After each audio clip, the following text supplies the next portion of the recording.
ఇన్ని సంవత్సరంలో ఉన్నాం. నువ్వు చెప్పిన వాక్యం మీద పోతుందో నాకు తెలియదు. ఈ భూమిలో ఏం రావాలా? ప్రార్థన పండ రావాలా?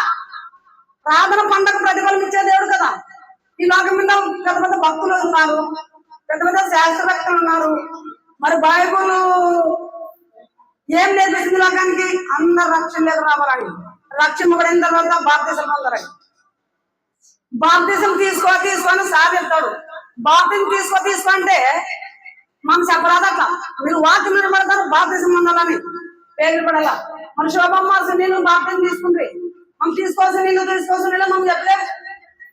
మరి సునీలతో దేవుడు మాట్లాడినా, శోభమ్మతో దేవుడు మాట్లాడిన మాకు తెలియదు, దేవుడు తెలుసు. ఎందుకంటే అంటే ఇక్కడ మన శరీరంలో దేవుని అభిషేకం తెండుకుంటుంది. ఇక్కడ ఈ నిలబడితే గజ వణుకుతాం మనము. అదే అభిషేకం అంటే. దేవుని మహిమలు దిగాలంటే దేవుని ఆరాధన చేసినప్పుడే దేవుని మనసు అందరి మీద కుమ్మరిస్తాడు. వస్తమే పోతమే సంఘంలో ఎందుకు ప్రార్థన చేయరు? నువ్వు చెప్పిన వాక్యం శ్రద్ధగా వినరు, నువ్వు చెప్పిన వాక్యం అర్థం కాదేమో. ఎప్పుడైతే వాక్యం వింటారో బాప్తిసం పొద్దునే తీసుకోండి. నేను చాలా మందికి ఇప్పించినాను దేవుని నామంలో. బోర్పాటు మరియమ్మకి ఇప్పించినాను, మరి అక్క తిప్పున లక్ష్మమ్మకి ఇప్పించినాను. సంఘం మంది ఏమో నన్ను చెప్తే సంఘం మంది ఉన్నారు. కానీ మన చేతికి రావచ్చు ఎక్కడైనా ఆయన వాళ్ళు ఎక్కడున్నా దేవుని సన్నిధిలో ఉంటారు. బాప్తిసం ఇచ్చినంత మాత్రాన మా చర్చిగా రావాలా, మాతో ఉండాలని ఆశ లేదు. ఏమ్మా మరి మీరు ఎప్పుడు అభిషేకం అందుకుంటారు? దేవుని పరిశుద్ధాత్మ మీలో ఉన్నప్పుడు మీరు ధైర్యంగా ప్రార్థించగలరు. ఏమిడికి వెనకందు వేరు, ఎవరు భయపడరు. నేను ఎంతమంది అనుకుంటూ మనకు అంత శాపమే. నీకు జీవనం, నీకు ఆశీర్వాదం దొరుకుతాయి. దేవుడు అందరం చూసేవాడు. డబ్బున్న వాళ్ళని చూస్తారు, చెవుల బంగారం చూస్తారు. మనల్ని చూసే దేవుడు ఏం లేని వారు ధనులు. మనం ఏమంటామంటే మనతో ఏం లేదో మన దేవుడు రాదు, మనతో ఏం లేకుండా దేవుడు మన దగ్గరికి వస్తాడు.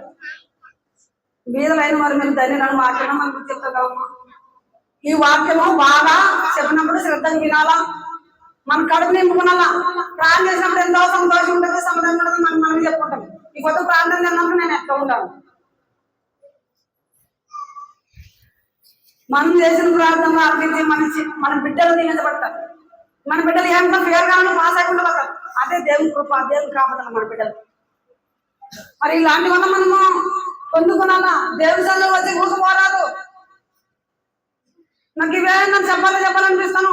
నాకు చాలా పడ్డా భయపడి నువ్వు ఏం చెప్తావు, నువ్వు చెప్తేనే అందరూ నమ్ముతారు. ఎవరన్నా మాకు పొందగలరు వస్తాయి. నాకేం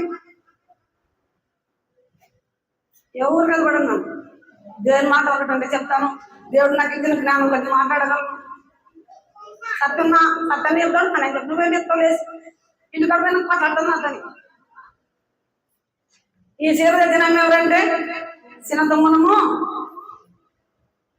ఆయన మంది బాగుందండి. కానీ ఊరు నిన్ను సెంతం కొడుకుకి వారం జరగాలని సరమానం